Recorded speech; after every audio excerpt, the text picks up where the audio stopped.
दोस्तों, रगड़ी ले दहिया टाटी के अपार सफलता के बाद अब रगड़ी ले दहिया छानी में ना सॉरी गलती आ गए। हाँ, रगड़ी ले दहिया टाटी में टू।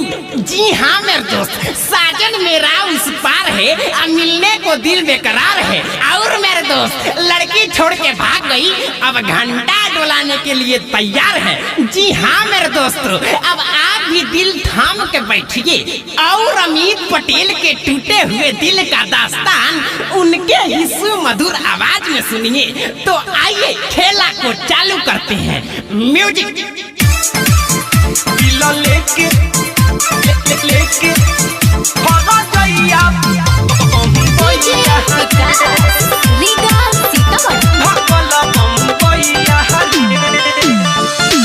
दुख बायो सन का हम बताई, काम न करता बे सुई दवाई। तब बाबा रामदेव के मलहम लगवा दे।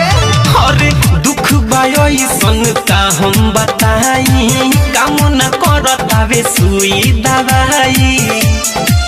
बिया कइले उघात मारी दिलावा पला तो सुन यार बारे बन के कसैया रे। अरे ये प्यास पहिलकी के जैसा नियो भाग गइल का हो। अरे तो दिल लेके हमार हर जइया भगल बम्बैया रे। दिल लेके हमार हर जइया भगल बम्बैया रे। दिल लेके हर जइया बम्बैया भगल बम्बैया रे। पहले तो धीरे धीरे हमके पटवाला सन, हमारा के प्यार करे के हो सिखवाला सन। अरे ठीक होइबो कइलस कि ना रे। पहले तो धीरे धीरे हमके पटवाला सन, हमारा के प्यार करे के हो सिखवाला सन। बोली मीठी मीठी बात कइल ससुरा बात अब कहतिया हमारा के भैया रे। छोटी छोटी बातों पे तुम मुंह न खुलाया कर। एगो भागल दूगो भागल तो अब तीसरो पटाया कर। मांग साला ते नहीं, ये हमार का हाल हो गइल बा तोरा थोड़ा बुझाता रे। ह दिल लेके हमार हर जइया भागल बम्बैया रे। दिल लेके हमार हर जइया भागल बम्बैया रे।